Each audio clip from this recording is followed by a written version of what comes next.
भीम ने कहा, जब इंस्पेक्टर ने कहा मेरे प्रश्न का उत्तर तो मिल गया है, आपके हाथ नीचे क्यों नहीं?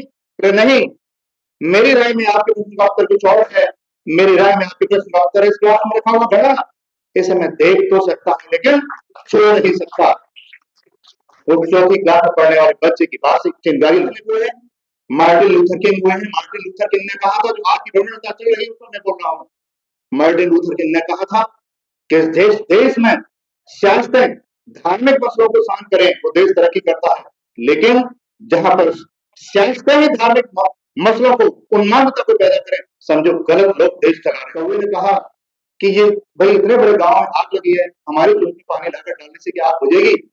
चिड़िया ये कहकर के उड़ गई कि मेरे चौक में पानी लाकर डालने से इस गांव की आग बुझे न बुझे, लेकिन जब भी इस गांव में आग लगने का इतिहास लिखा जाएगा तो आग बुझाने के प्रयास करने वाला मेरा नाम जरूर लिखा जाएगा।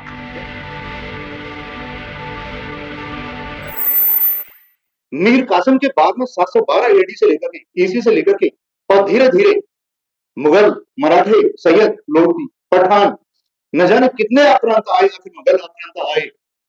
इस वर्णवादी व्यवस्था में एक भी आंदोलन ब्राह्मणवादियों ने, खासतौर से पंडितों ने एक भी आंदोलन उनके खिलाफ नहीं करा। ऐसा क्या हुआ कि जैसे ही अंग्रेज आते हैं और अंग्रेजों के आ जाने के बाद भारत में आंदोलन का दौर शुरू हो जाता है। यह शुरुआत होती है ब्रिटिश भारत के आ जाने के बाद 1773 में, जब रेगुलेटिंग एक्ट पास होता है। रेगुलेटिंग एक्ट पास होने पर हुआ ये कि ब्रिटिश गवर्नमेंट ने यह महसूस किया कि यहाँ पर संवैधानिक व्यवस्था, न्याय की व्यवस्था, कानून व्यवस्था जाति और वर्ण के आधार पर नहीं चलेगी। इक्वलिटी ऑफ लॉ, कानून के समान दायरे में रहने। और उस समय पर इस दलित समाज के लोगों के साथ जो भी अत्याचार होते थे, व्यभिचार होता था, उनके साथ में जो अमानवीय दृष्टिकोण उन्होंने देखा, तो इसके लिए कानून बनाया गया। और उसी कानून के साथ से पहले केवल जो सामंतवादी लोग होते थे उनको किसी भी तरह का दंड का प्रावधान नहीं था। ब्रिटिश भारत के अंग्रेजों ने सबसे पहली बार इन सामंतवादी सोच के नंद कुमार देव को 1795 में फांसी की सजा सुनाई। शुरुआत यहां से होती है। जब नंद कुमार देव को फांसी हुई 1795 की घटना, और उसके आने के बाद में ब्रिटिश भारत में और धीरे धीरे धीरे ये जातिवाद के दंश की व्यवस्था के बारे में आंदोलन शुरू हो गया। एक छोटी सी जानकारी और भी यहाँ बीच में मैं आपको बता दूं, बाबा साहब का साहिब बहुत लंबा चौड़ा दुनिया जानती है, लेकिन क्रांति की शुरुआत भी बिल्कुल ऐसे ही होती है। बाबा साहब डॉक्टर अम्बेडकर बाद भी चौथी क्लास में पढ़ते थे। ये बड़ी व्यवस्था का रूप चल रहा है, मैं उसकी बात कर रहा हूँ। इंस्पेक्टर आता है, उसको पूछता है एक सवाल। इंस्पेक्टर था, उसने पूछा कि मेरा क्वेश्चन है कि उस थिंग, ऐसी कौन सी चीज है जिसे हम देख तो सकते हैं, छू नहीं सकते? बच्चों ने सबने हाथ उठा दिया। सभी बच्चों ने कहा सूरज, that is sun, we can see only, we can't touch that. बाबू भीम का हाथ अभी ऊपर था। भीम ने कहा, जब इंस्पेक्टर ने कहा मेरे प्रश्न का उत्तर तो मिल गया है, आपके हाथ नीचे क्यों नहीं? तो नहीं, मेरी राय में आपके प्रश्न का उत्तर कुछ और है। मेरी राय में आपके प्रश्न का उत्तर इस क्लास में रखा हुआ घड़ा, इसे मैं देख तो सकता हूं लेकिन छू नहीं सकता। वो चौथी क्लास में पढ़ने वाले बच्चे की बात से चिंगारी लगी, उठी चिंगारी, और देश की दशा बदलने के लिए जान लीजिए एक क्रांति दुनिया में सूरज की तरह चमकता हुआ। आखिर में चलते चलते चलते अंग्रेजों के पास समझा, कानून के व्याख्याता बैठे हैं, मार्गदर्शक बैठे हैं, संदीप मार्शल। 1860 में ब्रिटिश सरकार ने IP, Indian penal code, IPC, Indian penal code को इंट्रोड्यूस किया, और उसका उद्देश्य भी यही था कि भारत में जो न्याय व्यवस्था होगी सामंतवादी व्यवस्था के आधार पर नहीं, न्याय के रूप में सभी के बराबर समानता के आधार पर होगी। दुनिया में बहुत दार्शनिक हुए हैं, मार्टिन लूथर किंग हुए हैं। मार्टिन लूथर किंग ने कहा था, जो आज की भ्रमणता चल रही है उसको मैं बोल रहा हूँ। मार्टिन लूथर किंग ने कहा था कि देश में सियासतें धार्मिक मसलों को शांत करें, वो देश तरक्की करता है। लेकिन जहां पर सियासतें ही धार्मिक मसलों को, उन्मादता को पैदा करें, समझो गलत लोग देश चला रहे हैं। ये देश ऐसे लोग को साथ में, और निश्चित रूप से ऐसे लोग, ऐसी व्यवस्था को आए दिन आने वाली घटनाओं के बारे में जीवन कथा बताई जा रही है, बहुत बता दिया गया। मेरा डिस्ट्रिक्ट भी हाथरस है। हाथरस की बच्ची के साथ में कितना जघन्य हत्याकांड हुआ। देखिए कानून भी किस तरह से काम करता है, ये व्यवस्था भी किस तरह काम करती है। एक लड़की मरी थी, हम मरने का समर्थन नहीं करना, अच्छा हुआ था, उसके नाम पर कैंडल मार्च, पुलों के नाम, नदियों के नाम। लेकिन हाथरस में दलित की बच्ची मरती है तो उसके लिए कैंडल मार्च चला क्या? एक भी नहीं। इस तरह के कानून लखनऊ यूनिवर्सिटी के छात्र बाबा साहब की जयंती निकालते हैं और लखनऊ यूनिवर्सिटी के छात्र को मार मार करके उल्टा नहीं कराई जाती है। नस्ब के गुलाम में लड़की एमबीए की स्टूडेंट एमबीए की पढ़ाई करना चाहती थी तो उसको मार दिया गया। ऐसी न जाने कितनी घटनाएं हमें झकझोर कर रख रही हैं। आप इंडियन क्राइम रिकॉर्ड ब्यूरो की रिपोर्ट देखिएगा, 2015 के बाद दिल्ली देश की राजधानी में 6,500 मौत के आंकड़े हैं। ये आईसीआर की रिपोर्ट है, इंडियन क्राइम रिकॉर्ड ब्यूरो की रिपोर्ट कहती है। आज IIT, IIM, NLU, national law university संस्थानों में आज हमारे स्टूडेंट आत्महत्या कर रहे हैं। 13,600 स्टूडेंट पिछले 5 वर्षों में, आपको है या नहीं पता, 13,600 student IIT, NLU, central universities में आत्महत्या कर चुके हैं या आत्महत्या करने के लिए मजबूर किया गया। कोई देख रहा है?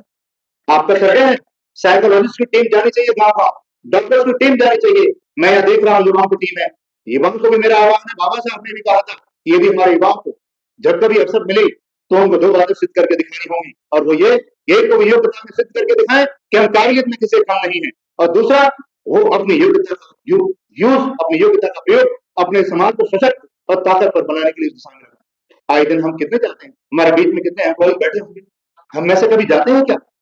बाबा साहब डॉक्टर अम्बेडकर ने भी, जब भारत के सबसे पहले आईसीएस होती थी, इंडियन सिविल सर्विस, जो आईएएस है, जब आईसीएस बने तो मान साहब को बुलाया। बाबा साहब ने कहा कि आप मेरी कोठी पर आना, आपसे कुछ बात करनी है। तो शाम को पहुंचे, बोले बाबा साहब आपने मुझे बुलाया, कुछ काम होगा?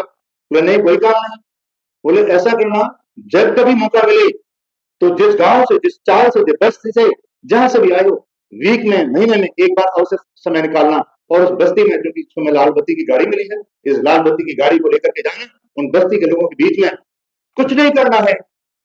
उस गली मोहल्ले में खेलने वाले बच्चे तुम्हारी लाल बत्ती को देखेंगे, तुमसे पहले लाल बत्ती देखेंगे, तुम्हारी गाड़ी को देखेंगे, और जहां गलियों में उपले बना रही होंगी औरतें, वो भी कल सोचेगी ये बच्चे का आज ये हाल, इतनी शानदार गाड़ी इसकी, तो मेरा बच्चा भी ऐसे सपने देखने चाहिए। तो इस तरह के सपने दिखाने के लिए आने वाले दिनों के लिए आपको तैयारी करनी है। आगे दिन हत्याएं हो रही हैं, हमें बहुत सारे तरह के काम करने होंगे। यूनिवर्सिटीज में, कॉलेजेस में पढ़ने वाले स्टूडेंट्स हैं, आप लोग एक बार बैठक वीक में जरूर करें, अपने गांव में जाएं। स्टूडेंट्स कैंपेन है अभी दिल्ली यूनिवर्सिटी में और जेएनयू में चुनाव हो रहा था, तो जेएनयू की क्लिप आई थी मेरे पास में। स्टूडेंट्स कहने लगे साहब जो एबीवीपी के हैं और कहने के लिए वो दूसरे पार्टी से जुड़े हुए लोग हैं, उनके सशक्त, तो आगे भी डब्ल्यू में जाते हैं, तो हमने उनको सलाह दी कि डब्ल्यू में जाते हैं आप अपने हाथ में चिमटा भी ले लो, वो चिमटा दोनों जगह काम आएगा। और इस तरह के अपने स्टूडेंट्स को मोटिवेट करना चाहिए। आपके पड़ोस में ये डॉक्टर अम्बेडकर एकेडमी मसूदा गाजियाबाद है, आप में से जरूर कुछ ने देखा होगा, यदि नहीं देखा है तो मैं आपको जानकारी देता हूं, एक बार जरूर देखिएगा। 20 बीघा में एकेडमी बनाई गई है, जहां पर हमारे देश के जितने भी सिविल सर्वेंट्स हैं, ऑफिसर्स हैं, आईएएस हैं, आईपीएस हैं, जजेस हैं, कलेक्टर हैं, प्रोफेसर हैं, सिविल सर्वेंट्स हैं, यूपी स्टेट के ऑफिसर्स हैं, एजुकेशन हैं, डॉक्टर्स हैं, सभी ने मिलकर के एकेडमी बनाई है। उसका परिणाम ये है, 9 साल हो गए उस एकेडमी को चलते हुए, अभी यूपी पीसीएस प्रीलिमिनरी एग्जामिनेशन में 26 स्टूडेंट ने क्वालिफाई किया, अभी रिसेंटली 2025 और 2024 में 22 स्टूडेंट्स ने अभी तक एग्जाम प्री क्वालिफाई किया यूपी पीसीएस। 8 वर्ष में, पिछले 8 वर्षों में इस एकेडमी से 138 स्टूडेंट सिविल सर्वेंट अच्छी प्रेस्टीज सर्विसेज में जा चुके हैं। ये आपको करना होगा। गांव गांव एक मुहिम और चलाइएगा। मैं भाषण नहीं दे रहा हूं, मैं आपको बता रहा हूं कि आपको सचेत कैसे कैसे रहना होगा। क्लब्स बनाइए, गठन करिएगा, युवाओं को ट्रेनिंग दीजिए, मार्शल आर्ट सिखाइएगा, अपने युवा बच्चियों को स्कूल कॉलेज में ट्रेनिंग दीजिए, यूथ टीचर्स ट्रेनिंग दें उनको। लाठी, डंडा, सीटी, ये आपके हर घर में होनी चाहिए। आपके अंदर जज्बा होना चाहिए इस तरह की ताकत को रखने के लिए। दुनिया में आज आए दिन जो ईमान या मजहब है, जिस तरह का ये फैलाया जा रहा है, ये मजहब केवल कमजोर करने के लिए, हमें राष्ट्र को तोड़ने के लिए बनाया जा रहा है। आए दिन आप देख रहे होंगे प्रधानमंत्री जी का दोहरा चेहरा। हमारे प्रधानमंत्री जी जब विदेश की यात्रा पर जाते हैं तो क्या कहते हैं, मैं बुद्ध की धरती से आया हूँ, बुद्ध की धरती से आया हूँ। वो नहीं कहते मैं राम भाई की धरती से आया हूँ, बुद्ध की धरती से बोलते हैं। और जैसे ही वो हमारे Taiwan, Japan, Thailand, Burma, Indonesia, in country में जाते हैं तो उनको बुद्ध इधर से क्या लेके जाते हैं, कहने के लिए तो बुद्ध की धरती से आए हैं, लेकिन उनको वहां से बुद्ध धम्मा मिलती है। तो ये मैं सोचना होगा कि इनकी करनी और करीब में बहुत अंतर है। आप देख रहे हैं कि पाखंड वक्त का ही एक नया रूप, 22 मई को बुद्ध पूर्णिमा के अवसर पर और यूपी के बिहार के गवर्नर को प्रेरित करके भेजा गया कि बुद्ध जयंती बाबा साहब डॉक्टर भीमराव अम्बेडकर ने जिस धर्म को स्वीकार किया था, उस धर्म के अनुयायियों को बर्बाद करने के लिए उस संस्कृति को बिगाड़ने के लिए, हमारी संस्कृति का दोहन करने के लिए आज वहां पर पहुंच करके उन्होंने वहां पर पंडितों के पुजारी को लेकर के पूजा अर्चना की। तो ये सब तरीके से हमारी संस्कृति को बर्बाद करने की कोशिश की जा रही है। संस्कृति हमारी बचेगी कैसे, बटेगी? ये इनका उद्देश्य जो होता है कि कटेंगे तो बटेंगे, इस तरह की चीजें जो नारे दे रहे हैं, हम इन सब चीजों की बात नहीं कर रहे हैं। हमारा उद्देश्य केवल है संवैधानिक तरीके से हम केवल शिक्षा की अलग जगानी होगी, गांव-गांव लाइब्रेरी, स्कूल, हॉस्पिटल्स इस तरह की हमें खोलने की तैयारी करनी होगी। डॉक्टर्स लोग हैं, मेरी उनको सलाह है जो भी हो कि गांव-गांव जाएं और अपने-अपने गांव में जाकर के एक बार सिविल कैंप लगाएं, हमारे लोगों की बदहाली बंद इंतजामी की जरूरत देखें। आने वाले समय के लिए हमें बहुत सारी चीजों को और देखना होगा। हम इन विषयों पर काम कर रहे हैं, ये छोटी-छोटी चीजों को हम बना रहे हैं, ये स्टूडेंट्स को समझाने की जरूरत है, युवाओं को समझाने की जरूरत है। हमारे पास जिनके पास भी वक्त हो, हमें समझना होगा। आने वाली नस्लें हमारी माफ नहीं करेंगी। आने वाले समय के लिए हमें सावधान रहना होगा, सचेत रहना होगा। राजनीति एक शुद्ध और स्वच्छ राजनीति करने की जिम्मेदारी युवाओं की भी है और स्वतंत्र रूप से रहने वाले हमारे सभी नागरिकों की भी है। तो वास्तव में संवैधानिक ढांचे के आधार पर हमारी बातें सही सुनी जाए, हमारी बातें सुनने वाले और सुनाने वाले आज बड़ी कमजोर हमारे आदरणीय विधायक बैठे हैं, लेकिन मुझे कहते हुए कोई झिझक नहीं है। आज वास्तव में भारत की संसद में यहाँ कानून बनते हैं, 131 सांसद बैठे हुए हैं।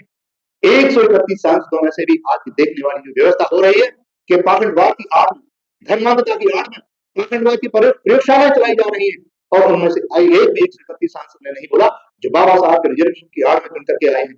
क्या उनमें ये सामत नहीं होनी चाहिए? देश की राजनीतिक पार्टियों ये उम्मीद करती है जनता कि आपको चुन करके भेज रहे हैं तो कल हमारी आवाज उठाएंगे, लेकिन संसद में ये आवाज सुनाई नहीं दी। ऐसे बहुत सारे कांड हैं देश में हुए हैं। अच्छा प्रकाश एक दिल्ली विश्वविद्यालय का छात्र था, मैंने बैठी है नाम जानती होंगे, इवनिंग कॉलेज का छात्र था, घटना 2010 की है।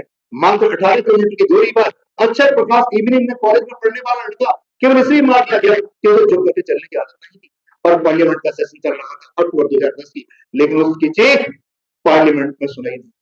ये दुर्घटना है, ये दर्दनाक घटना है, ये कब तक होंगी? अभी मेरठ का कांड, हम उस पर नजर बनाए हुए, मेरठ में घटना घटी है। आप देखिएगा कि हमको इस तरह की घटना के लिए क्या एक भी एसएसपी और कोई बुलडोजर लेके पहुंचा? एक भी बुलडोजर नहीं पहुंचा है। आपकी सरकार बड़ी तत्परता दिखाने वाली है, आपको पुलिस प्रशासन बड़ा तत्पर रहता है, लेकिन वहां ऐसा कुछ भी नहीं हुआ है। आपको इस जंग आपको खुद ही लड़नी होगी। मैं समझता हूँ कितना ही, क्योंकि मैं अच्छे वक्ताओं को ज्यादा सुना है, मैं बातें बहुत सारी थी, इतना ही कहूंगा कि शुरुआत आपने सर में जो की है, छोटी सी बात से शुरुआत है कि गांव में एक पेड़ पर चिड़िया और कौवा रहती, तो गांव में आग लगी, तो आग लगने पर चिड़िया ने कौवे से कहा तो इस गांव में हम भी पानी डालकर आग बुझाने में कुछ मदद करते हैं। तो चिड़िया ने बार बार कहा, कौवे ने कहा कि ये भाई इतने बड़े गांव में आग लगी है, हमारे चूल्हे में पानी लाकर डालने से क्या आग बुझेगी? चिड़िया ये कहकर के उड़ गई कि मेरे चौक में पानी लाकर डालने से इस गांव की आग बुझे न बुझे, लेकिन जब भी इस गांव में आग लगने का इतिहास लिखा जाएगा तो आग बुझाने के प्रयास करने वाला मेरा नाम जरूर लिखा जाएगा। जय हिंद।